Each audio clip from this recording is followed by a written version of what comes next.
হরে কৃষ্ণ কৃষ্ণ কৃষ্ণ হরে হরে, হরে রাম রাম রাম হরে হরে। নমস্কার দর্শক বন্ধু, আজকের এই ভিডিওতে আমরা মিথুন রাশি বা জেমিনি সাইনের কথা বলবো। 11 আর 12 জুলাই 2026 যারা যারা মিথুন রাশি বা জেমিনি সাইনের জাতক বা জাতিকারা আছেন, এই সময় আপনাদের জীবনে অর্থনৈতিক ক্ষেত্রে আকস্মিক কিছু বড় পরিবর্তন। তবে এই কথা মাথায় রাখতে হবে, শুধু অর্থনৈতিক ক্ষেত্রে বড় পরিবর্তন এটা দেখে লাপালে হবে না, কারণ আকস্মিক কিছু খরচও কিন্তু বাড়বে। তাই এই সময় আপনাদের খুব সাবধানে বাজেট পরিকল্পনা করতে হবে। হ্যাঁ বন্ধুরা, আমরা কিছু দিন কিছু কিছু ক্ষেত্রে এমন কিছু ভুল সিদ্ধান্ত নিয়ে ফেলি যেটা আমাদের জীবনে অনেক বড় অর্থনৈতিক ক্ষতি করে দেয়। যারা যারা মিথুন রাশি, যারা যারা জেমিনি সাইনের জাতক বা জাতিকারা আছেন, তাদের জন্য 11 আর 12 জুলাই দুটো দিনের গুরুত্বপূর্ণ ভিডিও আজকে আমরা আলোচনা করতে চলেছি। হ্যাঁ বন্ধুরা, যারা যারা মিথুন রাশি বা জেমিনি সাইনের জাতক বা জাতিকারা এই ভিডিওটি দেখছেন, এই সময় দেখবেন কাজের জন্য একটু ছোটাছুটি বাড়বে, তবে অর্থনৈতিক ক্ষেত্রে সব থেকে বড় পরিবর্তন আপনি দেখবেন।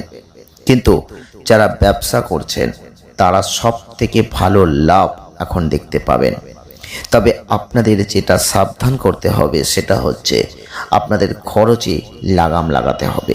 হ্যাঁ বন্ধুরা, আপনি লক্ষ্য করেছেন বেশ কিছুদিন ধরে অর্থক্ষেত্রে হয়তো কোনো সমস্যা নেই, আয় হয়তো আসছে, আয় হয়তো হচ্ছে, কিন্তু কিছু ব্যয় যেন বাড়ছে, আপনি লক্ষ্য করেছেন। তাই খরচের প্রতি লাগাম যদি এখন না দেন, আপনাদের অনেক বড় সমস্যায় কিন্তু আপনাদের পড়তে হবে। যারা যারা চাকরি করেন, হঠাৎ করে দেখবেন এই কাজের চাপ যেন অতিরিক্ত বেড়ে যাচ্ছে, আপনি আর পাচ্ছেন না, কিন্তু সামলাতে আপনাকে হবেই, এমন একটা চাপ ক্রিয়েট হয়ে গেছে। যারা ব্যবসা করছেন তারা সব থেকে বিনিয়োগ করে লাভ বেশি পাবেন। এখন আপনাদের কোনো নতুন সুযোগ আসবে, পদোন্নতি হবে। যারা যারা চাকরি করেন তাদের কিন্তু এই সময় কোনো প্রমোশন হতে পারে। তবে আমরা আপনাদের আবারও সাবধান করব, যারা যারা মিথুন রাশি জেমিনি সাইনের জাতক বা জাতিকারা এই ভিডিওটি দেখছেন, তারা এই সময় আয় ভালো হচ্ছে দেখে লাফাবেন না। হ্যাঁ, লাফাবেন না। আয় হচ্ছে মানে ব্যয় হলেও সমতা বজায় থাকবে, কিন্তু সঞ্চয় করতে পারবেন না। আপনি লক্ষ্য করে দেখবেন এই সময় সব থেকে ভালো আয় কিন্তু হবে। আয় নিয়ে কোনো প্রশ্ন নেই, কিন্তু হঠাৎ করে আকস্মিক খরচ বেড়ে যাবে কোনো কারণে। দিনের শুরুতে হয়তো মনে হলো যে আর্থিক ক্ষতি হয়ে যাচ্ছে, বিচক্ষণতার সাথে নিজের বাজেটকে পরিকল্পনা না করলে আপনি কিন্তু অনেক বড় সমস্যায় পড়ে যাবেন। যারা পারিবারিক ক্ষেত্র নিয়ে চিন্তা ভাবনা করছেন, 11 আর 12 জুলাই 2026 কোনো গুরুত্বপূর্ণ সিদ্ধান্তের ক্ষেত্রে আলোচনার মাধ্যমে নিজের শান্তিকে বজায় রাখুন। প্রিয়জনের সাথে খোলামেলা কথা বলুন, সম্পর্কের গভীরতা বাড়ানোর চেষ্টা করুন। তবে কাজের চাপের কারণে ক্লান্তি আসবে। অবসর সময়ে নিজের শখ, সৃজনশীল কাজ, এগুলোতে একটু সময় ব্যয় করুন, দেখবেন মনটা ভালো হবে। ভ্রমণ করুন, অতিরিক্ত সতর্কতা অবলম্বন করে করুন। ভ্রমণ করলে এই সময় মন যেন শান্তিপ্রিয় জায়গা পাবে।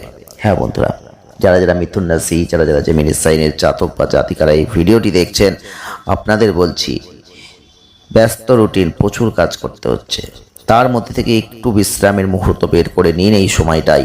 11 আর 12 জুলাই 2026 চন্দ্র বৃষ রাশিতে গোচর করছে। আপনি লক্ষ্য করবেন এই সময় কিছু সুযোগ আসবে, হঠাৎ করে সেই সুযোগ আসবে। আমরা জানি চন্দ্র কিন্তু অল্প দিনের জন্য একটা রাশি থেকে একটা রাশিতে অবস্থান করেন, আর চন্দ্র হচ্ছে মনির কারক গ্রহ, আর সেই চন্দ্র কিন্তু এখন মন মানসিক পরিস্থিতির দিক থেকে আপনাকে কিছু সুযোগ দেবে। সেই সুযোগের যদি আপনি সৎ ব্যবহার করতে পারেন, তাহলে এখন সব থেকে বড় অর্থনৈতিক লাভ আপনি করতে পারবেন। আপনি জানেন যারা ব্যবসা করেন, হঠাৎ করে ব্যবসায়ী কোনো সিদ্ধান্ত নিতে হয়, আর সেই সিদ্ধান্তের জেরে হঠাৎ করে কোনো বড় অ্যাচিভমেন্ট আমরা পাই। তো আপনাদের ক্ষেত্রে এখন এমন কিছু ঘটতে চলেছে, তাই আপনার আয় কিন্তু ব্যাপক পরিমাণে বাড়ছে। আপনি চিন্তা করবেন না, কোনো আর্থিক সিদ্ধান্ত নেওয়ার জন্য আপনাকে চিন্তা ভাবনা একটু করতে হবে। বিনিয়োগ করার আগে কোনো সিদ্ধান্ত নিতে হলে বুঝে শুনে নেবেন। ভালো অর্থ উপার্জন করার সম্ভাবনা থাকছে যদি কোনো বয়স্ক ব্যক্তি দীর্ঘদিন ধরে অসুস্থ রয়েছেন আপনার পরিবারে, তাহলে এই সময়টা তাদের স্বাস্থ্যের উন্নতি ঘটবে। এছাড়াও বিভিন্ন সমস্যা সেখান থেকে মুক্তি পাবেন। আপনাদের পরিবারে পজিটিভ জায়গা নিয়ে আসবে। পরিবারের সকল সদস্যরা পুরনো স্মৃতি এখন কিন্তু মনের মধ্যে ভেসে উঠবে। দেখবেন যে আপনি আগে যেগুলো করেছেন সেগুলো এখন মনের মধ্যে ভেসে উঠছে, কিন্তু সেই আনন্দ উপভোগ আপনি মনের মধ্যে করবেন। যারা যারা মিথুন রাশির মানুষ, জেমিনি সাইনের মানুষ, বৃহস্পতি কিন্তু আপনাদের ক্ষেত্রে দ্বিতীয় ঘরে অবস্থান করছে। তাই কঠোর পরিশ্রম আর নিষ্ঠা যত আপনি রাখবেন, ততই আপনি পরিবর্তন দেখতে পাবেন। যে আপনি যেখানে যাবেন সেখানেই আপনার প্রশংসা হবে। অন্যদের কাছ থেকে প্রশংসা পাওয়ার জন্য আপনি দেখবেন আপনার মনের মধ্যে এখন একটা অহংকার তৈরি হবে। তবে আপনাদের একটা কথা আবারও বলে দিই, অহংকার করবেন না। অহংকার হচ্ছে পতনের মূল কারণ। আপনি এখন যে প্রশংসাগুলো পাবেন, আপনি এখন যে কর্মগুলো করবেন, সেগুলো কিন্তু আপনার জীবনে একটা বড় পরীক্ষা। আপনি যদি সেই ভুলগুলো এখন করেন, আপনার মনের মধ্যে অহংকার আসবে। আপনি কোনোদিন কারোর কাছে সম্মান পেতেন না, কিন্তু এখন আপনি যেখানে যাবেন সেখানেই সম্মান পাবেন। তাহলে আপনার মনে একটা অহংকার আসবে, এটাই স্বাভাবিক। কিন্তু আমরা আপনাদের সাবধান করছি, এই ভুলটা করবেন না। অহংকার করলে আপনার পতন কিন্তু আগামী দিনে নিশ্চিতভাবেই হতে চলেছে। আপনি এত কষ্ট করে যে জীবনে একটু কিছু করতে চেয়েছেন, তৈরি করেছেন নিজেকে, সেগুলো সব এক নিমেষে ভেঙে যাবে। হতাশার মধ্যে পড়ে যাবেন। তাই একটা কথা মনে রাখবেন, জীবনে জয় পরাজয় আছে ঠিক, কিন্তু নিজের ভুলেই ক্ষতিটা নিজের করবেন না। নিজেকে শান্ত করুন, বুঝুন, কঠোর পরিশ্রম করুন, নিজের মনটাকে ঠিক রেখে এগোনোর চেষ্টা করুন। আপনাদের মনে একটাই বড় সমস্যা, সেটা হচ্ছে কনফিউশন। আপনি অপরকে জ্ঞান দিতে পারেন, অপরকে বুদ্ধি দিতে পারেন, নিজের ক্ষেত্রে কনফিউশনে ভোগেন। কিছুতেই নিজের সিদ্ধান্ত নিজে নিতে পারেন না। যদি সেটা কঠিন কোনো সিদ্ধান্ত নিতে হয়, তাহলে আপনি তো পারেনই না।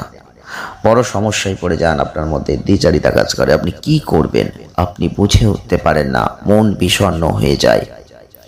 যারা যারা মিথুন রাশি জেমিনি সাইনের মানুষ, 11 আর 12 জুলাই অর্থনৈতিক ক্ষেত্রে বড় কোনো অ্যাচিভমেন্ট আপনার জীবনে একটা বিশাল পরিবর্তন এনে দিতে পারে। হ্যাঁ বন্ধুরা, তবে আপনারা হয়তো ভিডিওটি দেখার পর বলবেন, কই আমার তো হলো না, 11 তারিখ চলে গেল, 12 তারিখ চলে গেল, আমারও তো মিথুন রাশি, কই হলো না তো।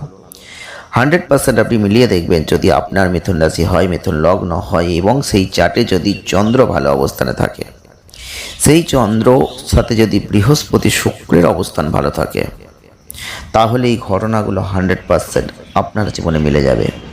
আর যদি আপনার জন্ম চার্টে শুধু মিথুন রাশি হয়, লগ্ন আলাদা হয়, আর গ্রহগত অবস্থানের শুভত্ব যদি কম থাকে, তাহলে আপনি হাজার চেষ্টা করলেও কাছাকাছি পৌঁছেও পুরোপুরি কিছু পাবেন না। হয়তো 10 জায়গায় গিয়ে 1 জায়গায় সম্মান পাবেন, আর বাকি জায়গায় হয়তো সম্মান পাবেন না। কি বুঝতে পারলেন? বোঝার চেষ্টা করতে হবে আপনাকে, এটা আপনাকে বুঝে এগোতে হবে। ভালো থাকবেন।